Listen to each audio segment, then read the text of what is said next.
Okay hello guys, will continue with basic concepts in chemistry. ठीक है, हमने अभी तक मोल कॉन्सेप्ट के बारे में काफ़ी सारी चीज़ें देखी। हमने कुछ इम्प्लीकेशंस भी देखे मोल के। हमने देखा कि मोल को मास में और मास को मोल में किस तरह से कन्वर्ट किया जाता है। उसी के साथ वॉल्यूम के साथ इसका इम्प्लीकेशन देखा, वॉल्यूम ऑफ गैसेस के साथ। ठीक है, तो ये अब जो देख रहे हैं अपन, that is third implication of mole. इसको बोलते हैं अपन वेपर डेंसिटी। ठीक है ना, तो वेपर डेंसिटी ये एक और इम्प्लीकेशंस है। तो यहाँ पे देखो, वेपर डेंसिटी मतलब इसके नाम के ऊपर ही अगर तुम फोकस करो तो पता चल जाएगा। वेपर बोले तो क्या होता है? वेपर बोले तो किसी तरह का गैशियस स्टेट, इजंट इट? तो उसको बोल रहे अपन वेपर। और डेंसिटी का फॉर्मूला आपने को मालूम है, मास बाय वॉल्यूम। ओके, तो ये जो फॉर्मूला है यही अपन क्या कर रहे हैं, वेपर डेंसिटी को लगा रहे हैं। ठीक है, तो वेपर डेंसिटी का मतलब समझ लो सबसे पहले कि vapour density it is a ratio. Okay, vapor density is a ratio of density of any gas over density of hydrogen। समझ में आया? तो हम देखो, गैस की डेंसिटी अगर निकालते हैं तो गैस का वॉल्यूम बहुत ज़्यादा होता है। Okay, isn't it? तो इसके वजह से इसका जो डेंसिटी रहेगा as compare to solid and liquid is going to be very very small. Okay, तो ऑलमोस्ट अगर डेंसिटी देखा जाए गैस का तो it is almost 1000 times lighter than or smaller than as compared to liquids। okay, तो liquid से करीब करीब 1000 टाइम्स कम होता है। तो यहाँ पे हम लोग रेशो ले रहे हैं। अगर किसी गैस की डेंसिटी मालूम है अपने को, तो उसको अगर मैं हाइड्रोजन के डेंसिटी के साथ कंपेयर करता हूँ तो what I get is a vapour density. Understood है? So it is a ratio of density of any gas divided by density of hydrogen. तो यहाँ पे अपन रिलेटिव डेंसिटी निकाल रहे हैं। अब सब ये बताओ कि हाइड्रोजन गैस से ही कंपेयर क्यों कर रहे हो? क्योंकि ध्यान में रखना, सबसे लाइटेस्ट गैस कौन सा होता है? Hydrogen, isn't it? तो सबसे कम डेंसिटी हाइड्रोजन की आएगी।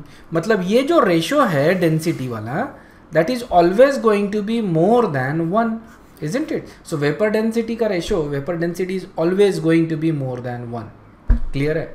तो ये एक बहुत इंपॉर्टेंट कॉन्सेप्ट है, इसको थोड़ा सा अच्छे से समझ लो।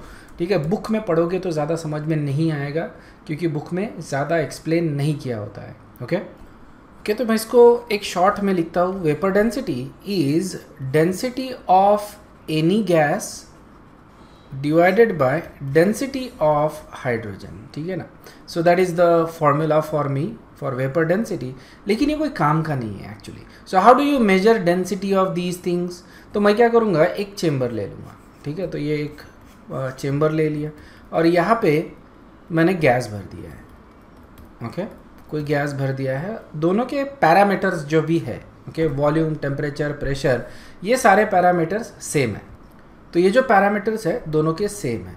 तो मैं क्या करूँगा, इसका मास लूँगा, ओके, और इसका वॉल्यूम लूँगा और मेरे को डेंसिटी मिलेगा। और सेम मैं इसके लिए भी करूँगा। सो लेट्स से कि इसका डेंसिटी रो 1 है, इसका डेंसिटी रो 2 है। ओके, इस तरह से मैं डेंसिटी मेजर करूँगा।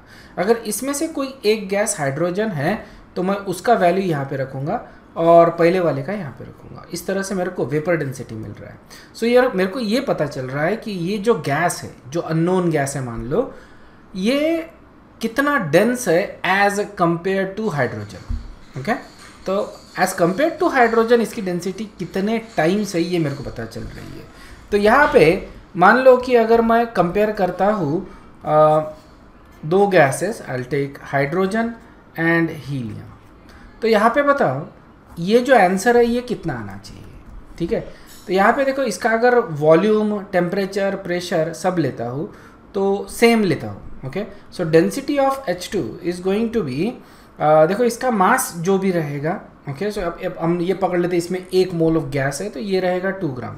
ओके, और इसका वॉल्यूम जो रहेगा, अगर हम STP लेते हैं तो ये आता है 22.4 लीटर। ओके, सेम थिंग यहाँ पे अगर मैं ये हीलियम का लेता हूँ, so it is going to be 4 gram. Okay, helium का molar mass divided by volume, तो सेम ले रहे हैं ना अपन, क्योंकि 1 मोलर वॉल्यूम ले रहे हैं इसमें, इजंट इट?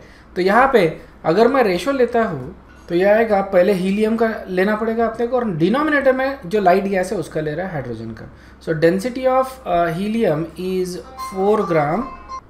तो ये रहेगा 4 डिवाइडेड बाय 22.4 ओवर ही, अब हाइड्रोजन की डेंसिटी रहेगी 2 ओवर 22.4। तो ये जो 22.4 है ये कैंसिल हो जाता है, basically we get so vapour density is 2।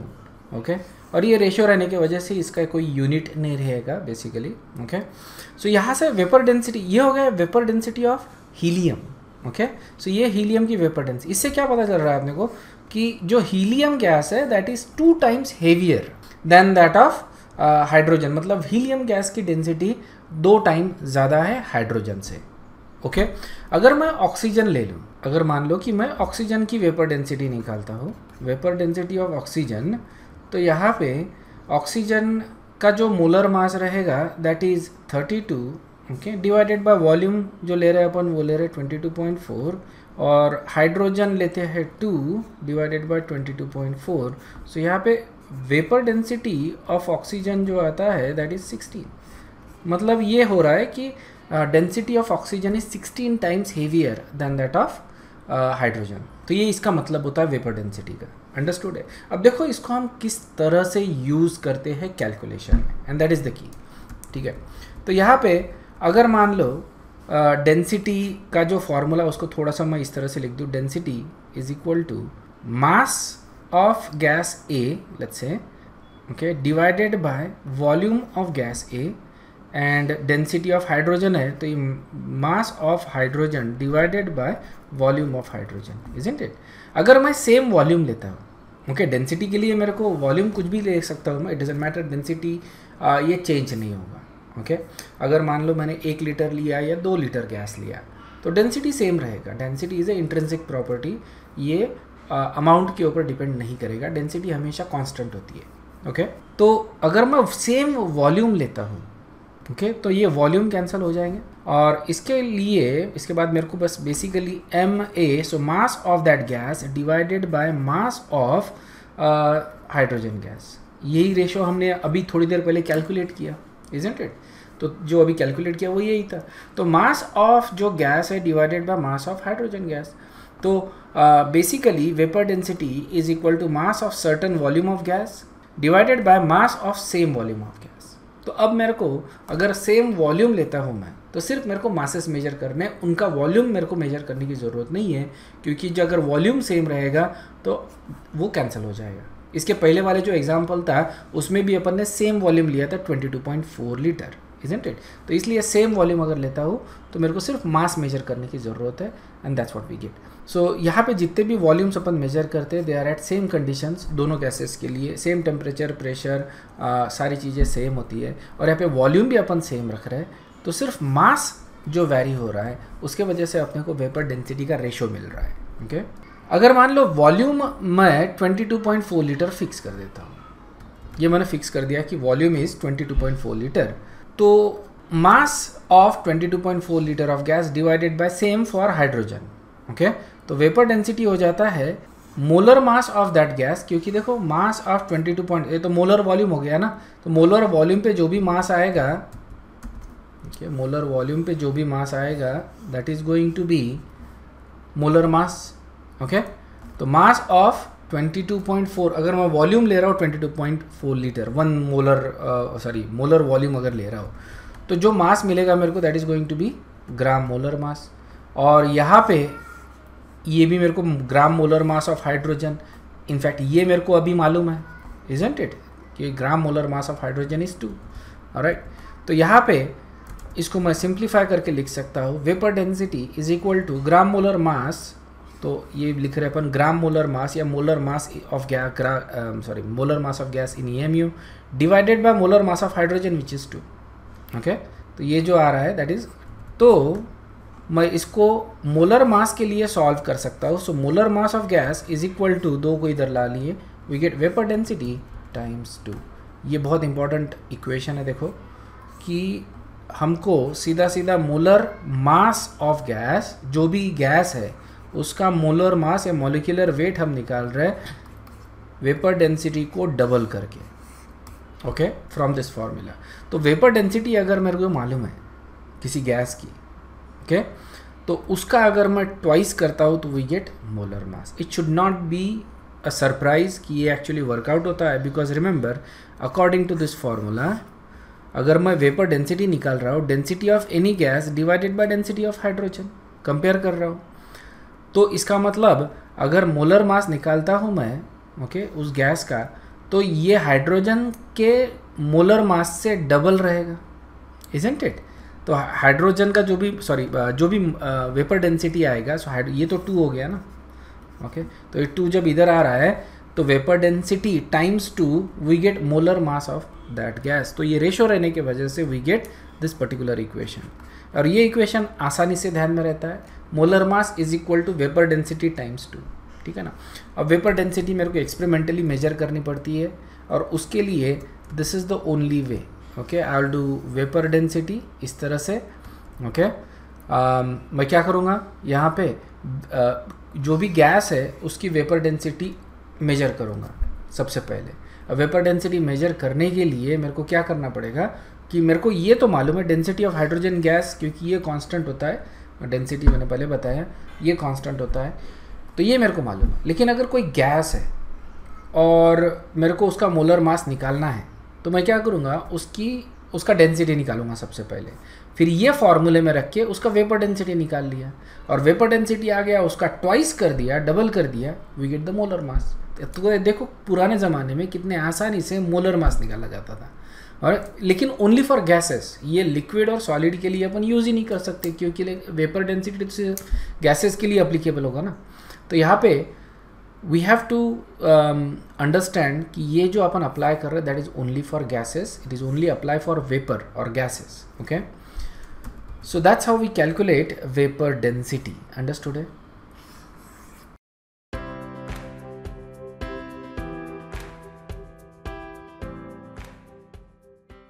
तो अब जो कुछ टर्म्स है वो अपन जान लेते हैं। एम्पिरिकल फार्मूला तुमको शायद से मालूम ही होगा, it is the simplest formula of a compound. ये रेशो बताता है अपने को, होल नंबर रेशो बताता है ऑफ वेरियस एलिमेंट, ठीक है ना। जैसे फॉर एग्जांपल अगर मैं बेंजीन का फार्मूला लिखूँ, ठीक है ना, तो ये हो जाता है C6H6, तो इसको मैं सिंप्लीफाइड रेशो कर दूँ तो ये हो जाएगा CH। ये इसका एम्पिरिकल फार्मूला हो गया, और ये इसका मॉलिक्यूलर फार्मूला। तो मॉलिक्यूलर फार्मूला जो होता है that is the exact number of atoms that is present in that compound, okay. और एम्पिरिकल फार्मूला ये simplest whole number ratio, okay.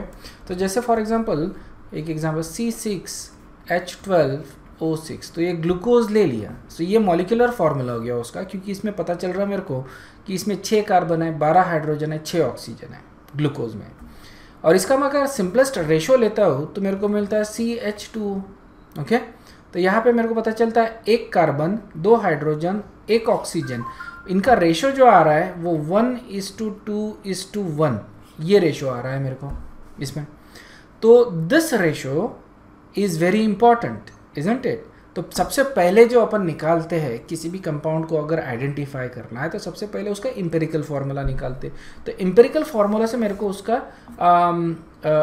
Ratio पता चल रहा है कि उसमें कौन से एलिमेंट किस रेशो में प्रेजेंट है, ठीक है। और उसके बाद मेरा सेकंड स्टेप होता है to determine the molecular formula. और ये जनरली इतना आसान नहीं होता है, लेकिन हमने अभी थोड़ी देर पहले देखा कि अगर मेरे को वेपर डेंसिटी मालूम है, अगर कोई गैस है और उसकी वेपर डेंसिटी अगर मेरे को मालूम है, तो I can use to calculate molecular formula, okay. Vapour density का यूज़ मैं यहाँ पे कर सकता हूँ। अब यहाँ पे देखो, इसका जो जनरल नाम है ग्लूकोज या कोई भी सुक्रोज, फ्रुक्टोज, सेलुलोज, स्टार्च, ये जितने भी कंपाउंड्स होते हैं, ये सारे जो कंपाउंड्स मिल रहे हैं अपने को प्लांट्स से, उनको मैं कार्बोहाइड्रेट बोलता हूँ। इसको मैं क्या बोल रहा हूँ? कार्बोहाइड्रेट, ठीक है। और ये इम्पेरिकल फार्मूला से तुमको पता चलता है कि इनको कार्बोहाइड्रेट क्यों बोल रहे हैं। देखो, एक कार्बन है और उसमें एक वाटर मॉलिक्यूल भी है, ओके। तो कार्बोहाइड्रेट, इजंट इट? कार्बन का हाइड्रेट, इसको बोल रहे हैं अपन कार्बोहाइड्रेट। तो ये इम्पेरिकल फार्मूला के वजह से इसका नाम कार्बोहाइड्रेट पड़ा है। इनफैक्ट बाद में अपने को पता चला कि that is actually not true, they don't actually have a water molecule.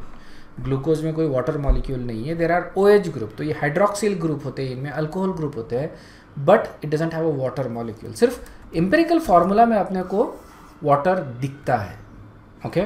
इसीलिए इनको अपन कार्बोहाइड्रेट बोलते हैं। तो ये जनरल एक टर्म हो गया सारे कार्बोहाइड्रेट्स का। इसमें अपने खाने वाली शुगर, सुक्रोज, फ्रुक्टोज, ये सारे आ जाते हैं, ओके। ग्लूकोज, फिर उसके बाद जो कपड़े अपन पहनते हैं cotton, that is also a carbohydrate, paper is also carbohydrate. तो सारे के सारी चीज़ें जो हम प्लांट से लेते हैं, ओके, सो नॉट सारे के सारे, ये जो चीज़ें अपन प्लांट से लेते हैं उसको अपन बोलते हैं carbohydrate. Okay, so this is empirical formula and molecular formula. और ध्यान में रखना कि अगर मेरे को एम्पिरिकल फार्मूला मालूम है तो मैं वेपर डेंसिटी का यूज़ कर सकता हूँ to calculate the molecular formula. देखो molecular weight is equal to vapour density times 2। तो ये चीज़ मैं यूज़ कर सकता हूँ। I can figure out the vapour density very easily अगर ये गैस है तो, okay, otherwise this is of no use अगर गैस नहीं है तो। क्लियर है?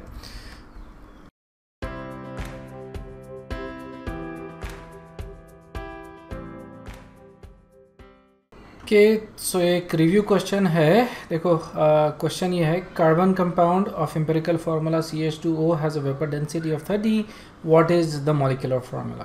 ओके, तो तुमको मॉलिक्यूलर फार्मूला निकालना है from vapour density. It should be a very easy question. Okay, तो इसको आंसर करो पहले। I will give you 10 seconds for it.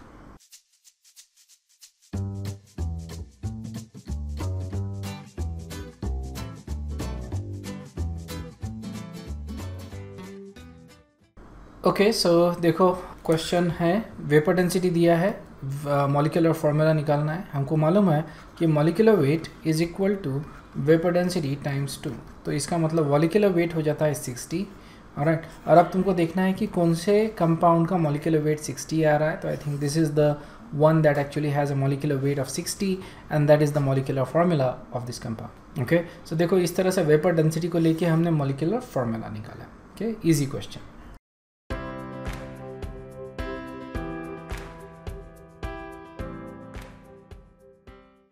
तो हम लोग अभी लॉ ऑफ केमिकल कॉम्बिनेशंस को रिविजिट करते हैं। ओके, स्टार्टिंग में हमने देखा था दो laws, law of conservation of mass and law of definite और कांस्टेंट प्रोपोर्शन। ये दो लॉज देखे थे अपन ने। यहाँ पे अपन ने देखा था कि किसी भी रिएक्शन में रिएक्टेंट से प्रोडक्ट जब कन्वर्ट होता है तो मास कंजर्व होता है। ओके, और इसी को लेके हमने इक्वेशन को बैलेंस्ड किया था।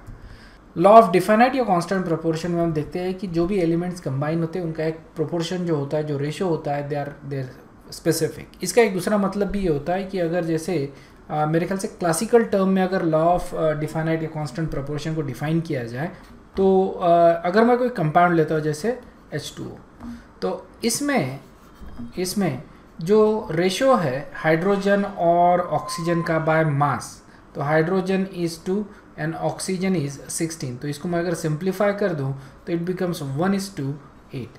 तो ये जो रेशो है मास का, ओके, 1:8 का, सो that is constant and that is definite in this water molecule. Okay, अगर मैं ये रेशो चेंज कर देता हूँ तो मेरे को डिफरेंट कंपाउंड मिलता है। जैसे for example I have a compound जिसमें हाइड्रोजन और ऑक्सीजन का रेशो जो है दैट इज़ 1:16 है। Okay, so can it be water? क्या ये वाटर हो सकता है? नहीं, राइट, क्योंकि वाटर में हाइड्रोजन और ऑक्सीजन का रेशो 1:8 है बाय मास। सो 1:16 क्या हो सकता है? तो इसको सिंप्लीफाई करने के लिए मेरे को लेना पड़ेगा H2O2। ओके, और यहाँ पे देखो जो रेशो आ रहा है हाइड्रोजन और ऑक्सीजन का दैट इज़ 1:16। मतलब यहाँ पे अगर सीधा लिखते हैं अपन 2:32। ओके, एंड 2:32 को सिंप्लीफाई करता हूँ मैं तो वी गेट 1:16। अब यहाँ पे वाटर में जो हाइड्रोजन और ऑक्सीजन का ratio that is 1:8 and hydrogen में it is 1:16। This two are entirely different compound. ठीक है ना, वाटर और ऑक्सीजन जो है ये अलग कंपाउंड्स है, ये एक जैसे बिल्कुल नहीं है। इनकी प्रॉपर्टीज़ अलग है, physical as well as chemical properties अलग है। अगर वाटर हम लोग लेते हैं मतलब हमारे लाइफ के लिए वाटर ज़रूरी है, इज़न्ट इट? और अगर मैं किसी गलती से भी हाइड्रोजन पेरोक्साइड पी लूँ तो मैं मर जाऊँगा। That is how it is. Okay, because hydrogen peroxide is a disinfectant, remember. Okay, disinfectant. Hospitals या घरों में इसको फर्शिया साफ़ करने में यूज़ किया जाता है, ज़ख़म साफ़ करने में हाइड्रोजन पेरोक्साइड को यूज़ करते हैं। ओके, इसका एक केमिकल नाम भी है, ब्रांड नेम में आता है इसका परहाइड्रॉल। So it exists as a perhydrol in which it's a solution of hydrogen peroxide जिसको as a antiseptic करके यूज़ किया जाता है। ओके, पर हाइड्रॉल या डिसइंफेक्टेंट करके यूज़ किया जाता है। सो रिमेंबर, सो रेशो किसी भी कंपाउंड में जो होता है किसी भी एलिमेंट का, वो स्पेसिफिक होता है, कांस्टेंट होता है। अगर रेशो चेंज हो जाता है इसका मतलब you get an entirely different compound. Okay, तो हमने ये दो जो लॉज है वो ऑलरेडी देखे हैं। अब हम जो बचे हुए लॉज है वो देखते हैं। Law of multiple proportion, reciprocal or inverse proportional. ये मैंने लास्ट इसमें नहीं लिखा था, ये मैंने ऐड किया है, अभी नया लॉ है। नया बोले तो it's a very old law, but just अपने नोट्स में मैंने इसको अभी ऐड किया है।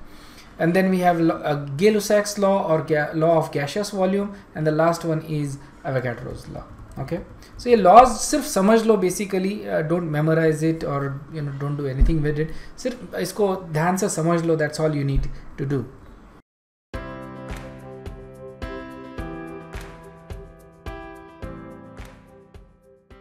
Okay, so यहाँ पे जो law देख रहे हैं अपन, that is law of multiple proportion. ये जॉन डाल्टन ने प्रपोज किया था 1803 में, तो काफ़ी पुराना लॉ है, but this is also important क्योंकि it was propose by John Dalton. John Dalton was one of the famous chemist और physicist at the time, famous scientist you can say at the time, और इसी ने Dalton's theory propose किया था. ये Dalton's atomic theory तुमको 10th में भी थी. Okay, so Dalton's atomic theory propose किया था इसी जॉन डाल्टन ने, based upon this observation. Okay, बड़ा सिंपल सा ऑब्जर्वेशन है और इसी से इसने कंक्लूजन्स ड्रॉ करके डाल्टन्स एटॉमिक थियरी प्रपोज किया था. Okay, when two elements combine to form more than one element, जैसे दो एलिमेंट अगर ले रहे, मान लो मैं हाइड्रोजन और ऑक्सीजन, ये दो एलिमेंट ले लिया, if they combine to form more than one compound, तो दो कंपाउंड फॉर्म हो रहे, जैसे मान लो H2O एंड H2O2, ऐसे दो कंपाउंड्स फॉर्म हो रहे, ठीक है ना. तो पहला स्टेटमेंट तुमको समझ में आ गया. If two element combine to form more than one compound, then the masses of these elements in the reaction are in the ratio of small whole number. तो ये जो एलिमेंट्स है हाइड्रोजन और ऑक्सीजन, उनका अगर मास रेशो देखिए अपन 1:, इसमें 8 आता है, और इसके थोड़ी पहले अपन ने निकाला था ना, दिस इज 1:16. ओके, तो यहाँ पे देखो हाइड्रोजन और ऑक्सीजन जो कंबाइन हो रहे, that is always a simple ratio, whole number ratio, ठीक है. Similarly if you take say for example SO2 and SO3, okay, इसमें सल्फर और ऑक्सीजन कंबाइन हो रहे हैं to give you SO2 and SO3. यहाँ पे जो रेशो आएगा that is 32:32. Okay, and this is 32:48. तो ये जो रेशो आता है दैट इज 1:1, और यहाँ पे जो रेशो आ रहा है दैट इज 2:3 आएगा यहाँ पे रेशो. ओके, सो यहाँ पे देखो सिंपल होल नंबर रेशो में ही वो एलिमेंट्स कंबाइन हो रहे. सो ये जो रेशो वाला है, इट इंडिकेट्स कि जो एटम्स है they can not be fractions. Okay, and that was one of the conclusion that Dalton actually drew, कि atoms can not be fraction, they can not exist as a fraction. जब भी वो combine होंगे तो वो whole number ratio में ही combine होंगे. Okay, so that was law of multiple proportion.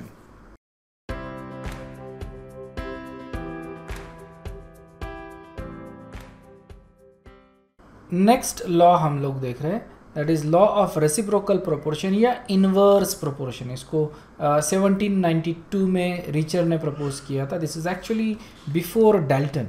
Okay, two elements ले लो A एंड B. ओके, तो जो स्टेटमेंट है इस लॉ का, ये थोड़ा सा अटपटा सा है, अच्छे से समझ में नहीं आता, सो इसलिए मैं सीधा सीधा इसको एग्जांपल से ही एक्सप्लेन करने की कोशिश करता हूँ. So let's say two elements है मेरे पास A एंड B.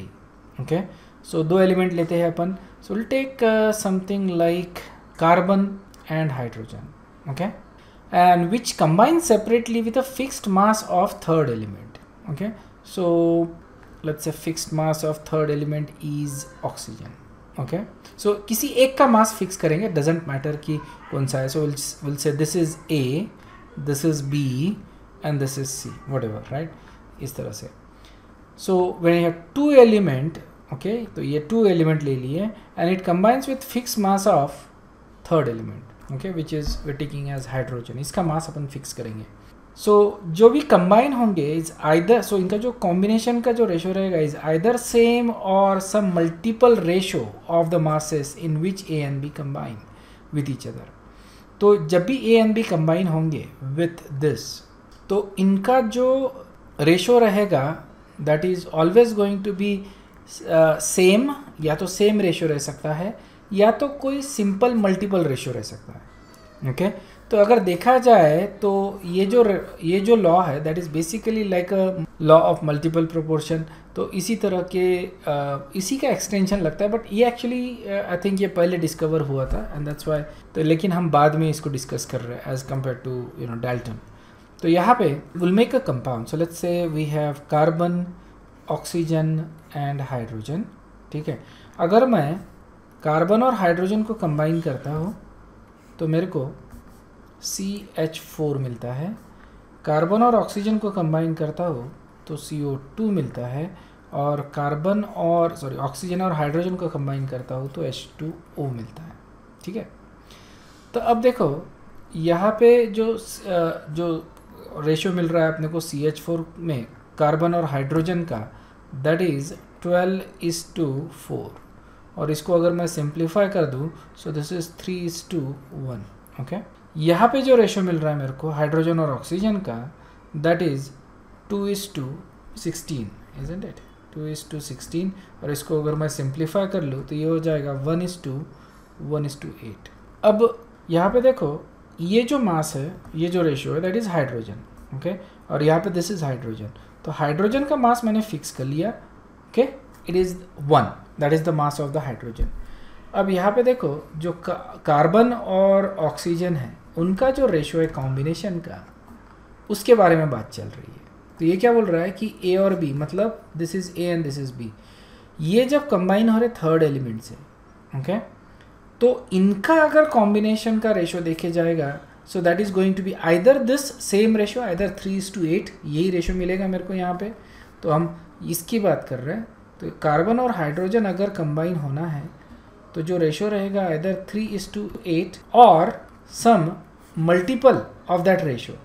ठीक है ना, और इसका कोई मल्टीपल रहेगा, x लिख रहा हूँ मैं, तो indicate a multiple of that, so either 3:8 और some multiple of that ratio.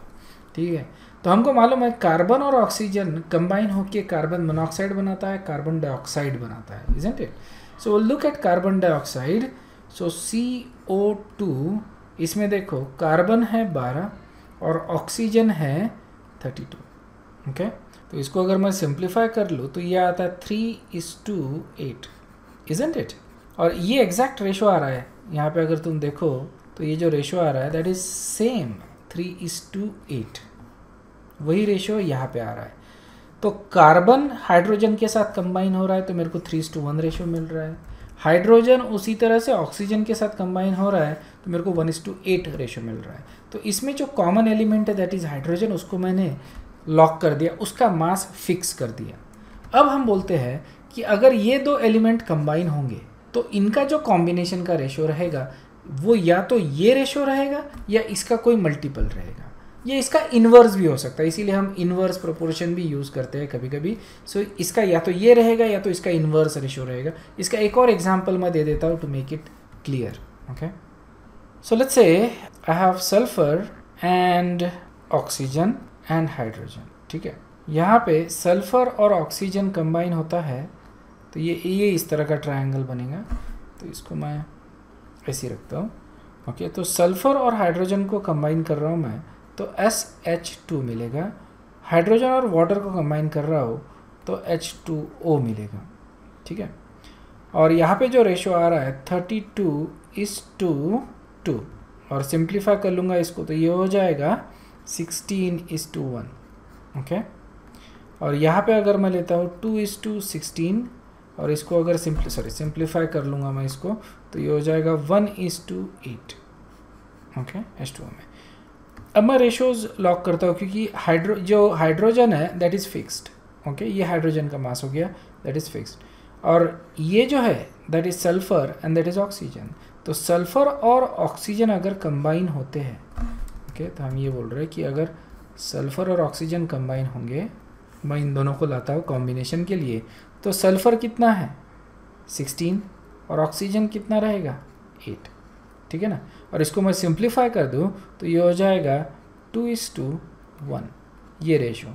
तो सल्फर और ऑक्सीजन जब भी कंबाइन होंगे या तो ये रेशो रहेगा सेम या इसी का कोई मल्टीपल रेशो रहेगा, या इसका इन्वर्स भी हो सकता है, उल्टा भी हो सकता है, 1:2 भी हो सकता है, but it cannot be fraction, ठीक है ना। तो देखो 2:1 में जब कंबाइन होते हैं सल्फर और ऑक्सीजन तो अपने को SO2 मिलता है, SO3 मिलता है, ठीक है। यहाँ पे जो रेशो है इसका वो क्या है, 32:16। तो यहाँ पे अपने को जो रेशो मिल रहा है दैट इज़ 2:1, ये रेशो मिल रहा है, दैट इज सेम, ओके। तो ये जो आ रहा है रेशो दैट इज, तो इसमें सेम रेशो मिल रहा है, ओके। SO2 में देखो कौन सा रेशो मिल रहा है, दैट इज 1:1 मिल रहा है सीधा सीधा, ओके। 1:1 मतलब इसका सिंपल मल्टीपल है ये 1:1 जो है that is a simple multiple. इसको मैं अगर 2 से, इस नंबर को अगर मैं 2 से डिवाइड कर दूँ तो वी गेट 1:1, तो इसको बोलते हैं अपन मल्टीपल, ठीक है ना। तो ये हो गया मल्टीपल, और यहाँ पे अगर देखेंगे तो ये हो जाएगा आई थिंक 2:3 मिलेगा मेरे को, इजंट इट, 2:3। सो ये फिर से मल्टीपल हो गया, ठीक है ना।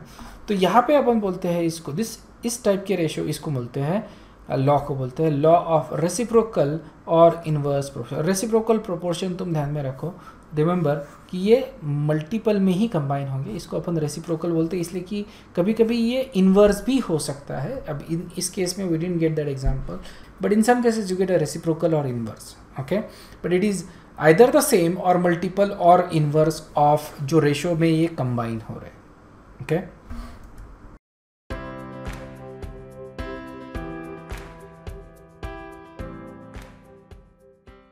The next law we have is Gay-Lussac's law of gaseous volume. Simple सा law है, this was discovered by Gay-Lussac in 1808.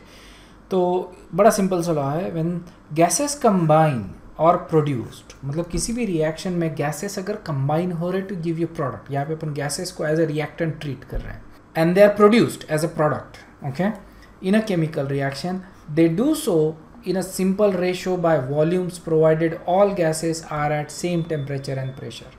बड़ा सिंपल सा लॉ है। देखो अगर मान लो मैं 2 गैसेस ले रहा हूँ H2 प्लस N2, ओके, और यहाँ पे मेरे को NH3 मिल रहा है, तो we know that these are all gases. तो इसका बोलना है कि when the gases combine, okay, when the gases combine they combine in a simple ratio by volume, okay, simple ratio by volume. When they are produced, they are also produced in a simple ratio by volume, okay. तो यहाँ पे देखो कि अगर मैं इसको balance करूँ इस रिएक्शन को, तो ये यहाँ पे 2 लिखूँगा मैं, एंड देन यहाँ पे 3 लिखूँगा। तो मान लो कि if I take 3 moles of this, so इसका वॉल्यूम रहेगा 3 into 22.4, ये रहेगा 1 mole into 22.4, ये इसका वॉल्यूम रहेगा लीटर्स में, और ये रहेगा 2 into 22.4 लीटर, तो ये सारे लीटर्स में आ गए, ओके। और मैं अगर रेशो निकालता हूँ तो ये 3:1:2, isn't it? ये जो स्टोइकियोमेट्रिक रेशो है मेरा, वही तो मेरे को मिल रहा है यहाँ पे, क्योंकि 22.4 is common.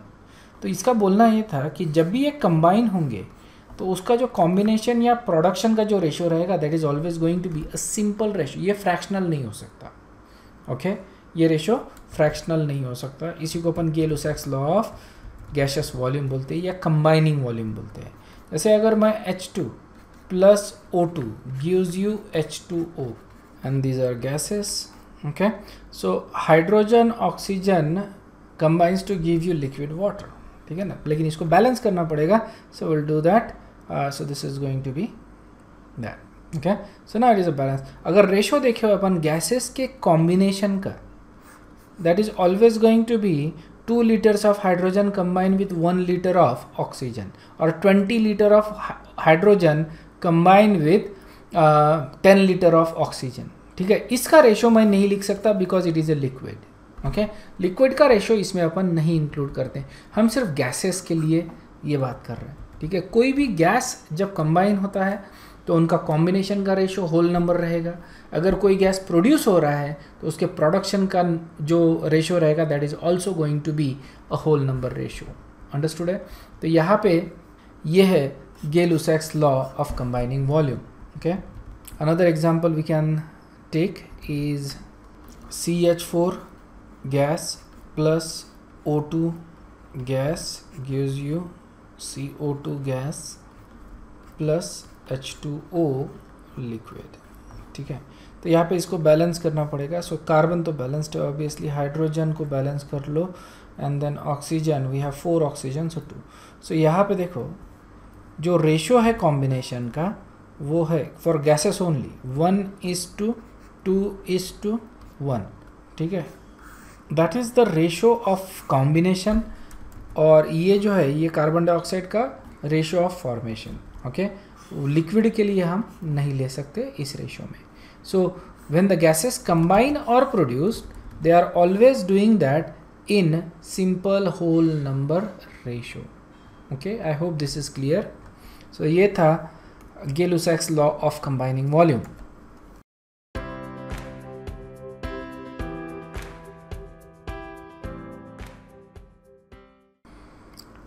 And the next law, the last one, is Avogadro's law. This was very important. तुमको याद होगा कि हम Avogadro number use करते हैं N0 या Na, ये सिंबल से इसको डिनोट करते हैं Avogadro's number, and we know that this number is 6.022 into 10 to the power 23। ये सारी चीज़ें हमको मालूम है। तो ये इसी साइंटिस्ट के वजह से आया था, अमीडियो अवोगाड्रो, या इसको उमीडियो अवोगाड्रो भी बोलते हैं। सो 1811 में इसने प्रपोज किया था, वेरी लॉन्ग टाइम बैक। और he also worked with gases. Okay, तो very related to Gay-Lussac's law of combining volumes. लेकिन इसने जो इसका एक्सटेंशन था, इसने काफ़ी रिसर्च किया गैसेस के वॉल्यूम्स के ऊपर, और एक ज़बरदस्त कंक्लूजन इसने यहाँ से ड्रॉ किया। ओके, सो इसने बोला अगर मैं मान लो 2 कंटेनर लेता हूँ, ये अपने को मालूम है, just giving a review, 2 container लेता हूँ, इसमें मैंने ऑक्सीजन गैस ले लिया, इसमें मैंने नाइट्रोजन गैस ले लिया। ठीक है ना। अब मान लो कि इसका वॉल्यूम अगर 5 लीटर है और इसका भी वॉल्यूम 5 लीटर है। ठीक है ना, दोनों का वॉल्यूम मैंने 5-5 लीटर ले लिया, and they are at the same temperature and pressure. Okay, so temperature दोनों का सेम है, temperature and pressure is same, volume भी सेम। तो उसने बोला कि यहाँ पे जो मोल्स रहेंगे, नंबर ऑफ पार्टिकल्स रहेंगे, this are going to be equal. तो उसने बोला कि number of particles in oxygen cylinder and nitrogen cylinder are going to be equal particles, equal number of particles. You understood this? Avogadro ने क्या बोला कि अगर इन 2 सिलेंडर है या 2 कंटेनर है, उनका अगर वॉल्यूम सेम है, टेम्परेचर और प्रेशर सेम है, तो दोनों का सेम नंबर ऑफ पार्टिकल्स रहेंगे दोनों के अंदर। ओके, अब ध्यान में रखो कि टेम्परेचर और प्रेशर जो है उसको मैं बड़े आसानी से कांस्टेंट रख सकता हूँ। I don't have to do it, just मेरे को, जैसे ये रूम है, ये रूम में मेरे को 2 कंटेनर लेके आना है, इमीडिएटली क्या हो जाएगा, टेम्परेचर कांस्टेंट, प्रेशर जो है वो बात कर रहे हैं अपन इंटरनल प्रेशर की। Okay, not the external pressure तो हमेशा 1 atm ही रहेगा, that is going to be constant, but internal जो प्रेशर रहेगा that is a constant. Okay, so अगर ये 2 चीज़ें मेट हो रही है और इनका वॉल्यूम भी अगर सेम आता है, तो ये 2 कंटेनर जो रहेंगे इनमें सेम नंबर ऑफ पार्टिकल्स रहेंगे। ठीक है, अब इसका मतलब ये भी होता है कि अगर 2 कंटेनर है और दोनों में कुछ पार्टिकल्स है और इनका अगर वॉल्यूम सेम है, टेम्परेचर और प्रेशर भी सेम है, तो इसका मतलब नंबर ऑफ पार्टिकल्स भी सेम है, isn't it? Number of particles भी सेम है। इसका मतलब ये हो गया अगर मैं कोई स्पेसिफिक सैंपल लेता हूँ तो उसमें कोई स्पेसिफिक नंबर ऑफ पार्टिकल्स रहेंगे, इजंट इट? तो यही से मोल का कॉन्सेप्ट शुरू हुआ था। Remember, he is the guy who started that thought process कि अगर मैं कुछ सैंपल लेता हूँ उसमें नंबर ऑफ पार्टिकल्स सेम रहेंगे, अगर मास लेता हो तो उसमें भी नंबर ऑफ पार्टिकल्स, एक स्पेसिफिक नंबर ऑफ पार्टिकल्स रहेंगे, कांस्टेंट नंबर ऑफ पार्टिकल्स रहेंगे। तो that was the thought process behind it. इसीलिए जब वो नंबर अपने को मिला, अवोगाड्रोज जो मोल कॉन्सेप्ट का जो नंबर था वो अपने को मिला, तो in honour of this guy हमने उसको नाम दिया था। मतलब जो भी साइंटिस्ट ने इसको डिस्कवर किया था नंबर को, उसको in honour of Avogadro's number, उसको अवोगाड्रोस नंबर बोला जाता है।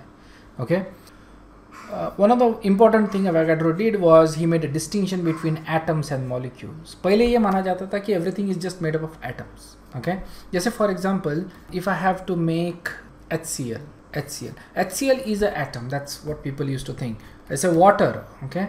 तो वाटर का कोई एटम है, it's not a molecule, it's atom. तो इसका मतलब जैसे कि मेरे को अगर वाटर बनाना है H2 + O2 gives you H2, ये हमको इक्वेशन मालूम है।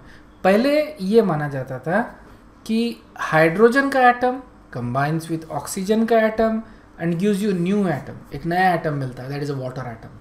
ओके, ये माना जाता था।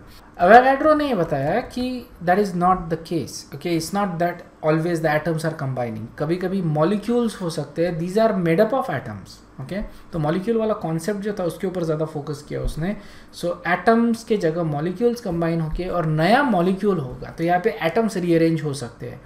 तो ये जो कॉन्सेप्ट था, इसमें कोई भी नेचुरल लॉ ब्रेकडाउन नहीं होता। Okay, so we can actually take half a molecule, you can not take half a atom. So जैसे इसको अगर मैं डिवाइड करता हूँ तो ये मैं हाफ ले सकता हूँ विच इज़ ऑक्सीजन एटम, लेकिन ऑक्सीजन एटम का हाफ मैं नहीं ले सकता, इजन मॉलिक्यूल का हाफ ले सकता हूँ, but we can not take oxygen का एटम। इट्स नॉट मीन कि मैं लिटरली मॉलिक्यूल का हाफ या एटम का हाफ ले रहा हूँ, but in a balanced equation sensible चीज़ ये रहेगी कि I take a whole molecule या whole atom, I can not take half of it. ठीक है, लेकिन इस केस में जैसे ऑक्सीजन का केस हो रहा है या हाइड्रोजन का case, I can actually say half a molecule, isn't, I can actually say half a molecule, it actually means oxygen atom, so it doesn't mean something disastrous. Okay, तो ये जो idea था atoms का और molecules का, उसके ऊपर ज़्यादा फोकस किया और उसने बोला कि एटम्स जो है रिकम्बाइन हो रहे to give you molecules. Understood है? So that was Avogadro's law.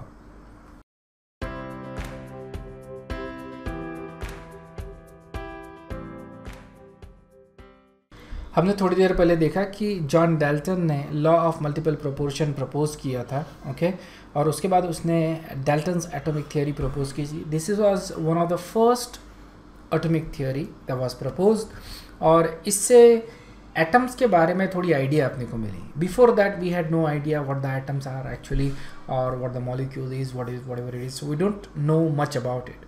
ठीक है ना, डाल्टन ने वो डिस्कशन शुरू किया, let's talk about atoms, right. तो ये काफ़ी पॉइंट्स जो थे डाल्टन्स के एटॉमिक थियोरी के, they were incorrect, but at that time if you think about it, it was a big thing. Dalton was a very popular scientist at the time, he was very well known. तो इसकी theory को काफ़ी seriously लिया गया और इसके ऊपर काफ़ी रिसर्च हुआ। ओके, और इसके वजह से we developed into modern atomic theory. Okay, so Dalton's atomic theory was one of the first ones, so let's understand that. Okay, so इसके कुछ postulates है, सिर्फ important postulates मैं यहाँ पे dictate कर रहा हूँ। तो ये जो theory है, ये तुमने इसके पहले भी देखी है 10th में obviously। तो इसके postulates ये है कि matter consists of extremely small indivisible particles called as atoms. Okay, atoms ये word Greek word atomos से लाया गया था।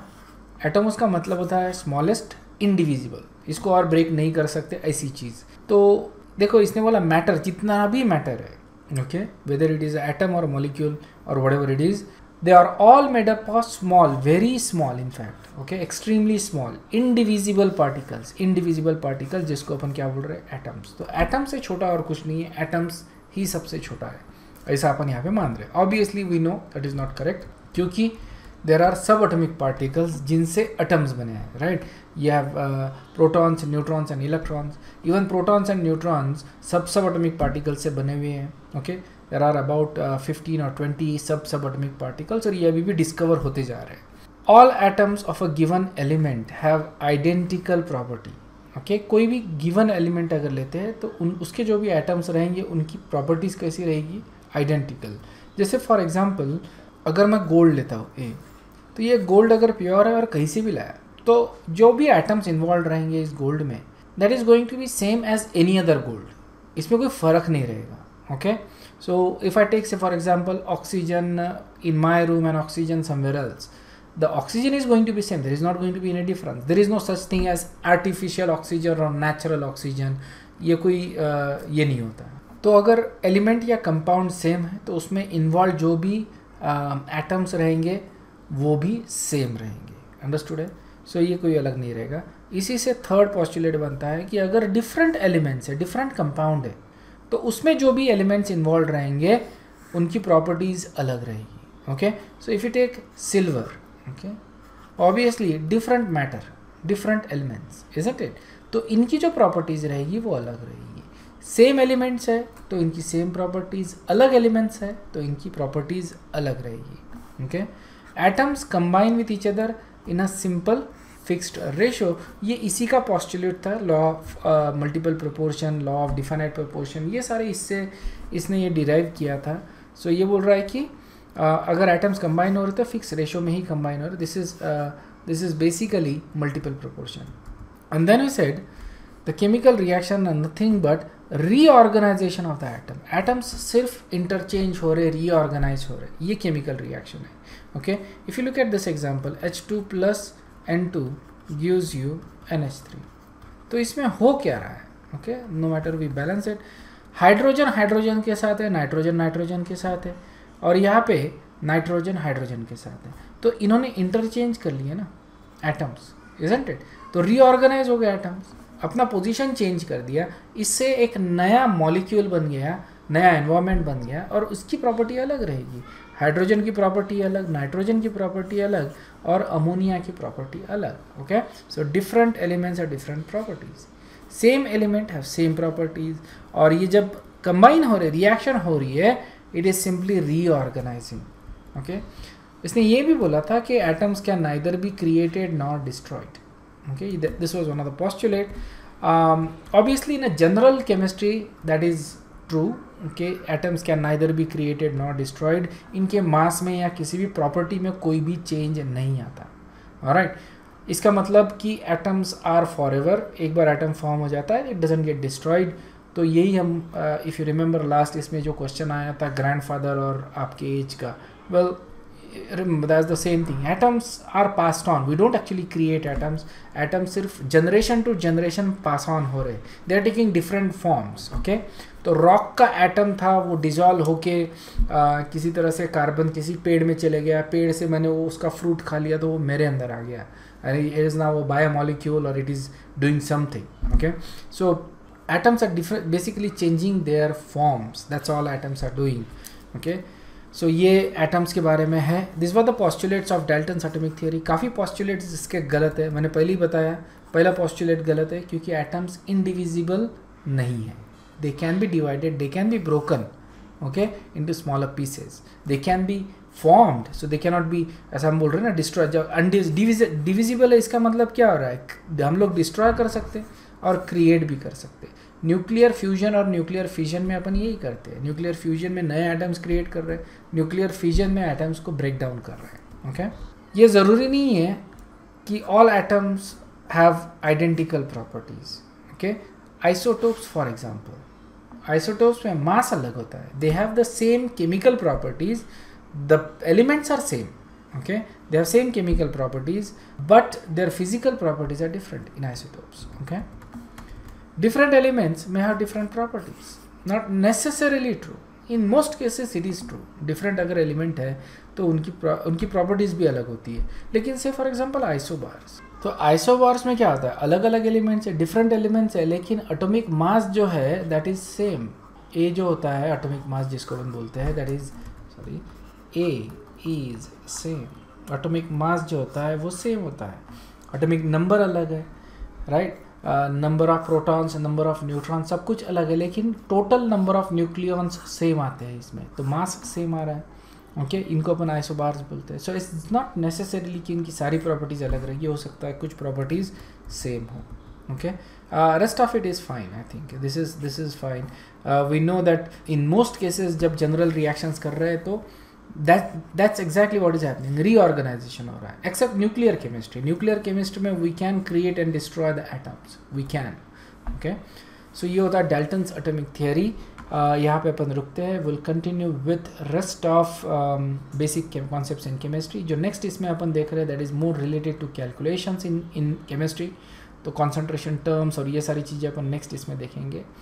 ऑलराइट, अगर इसमें कोई डाउट है तो please ask your doubt। okay, I'll see you in the next time, thank you very much, bye bye।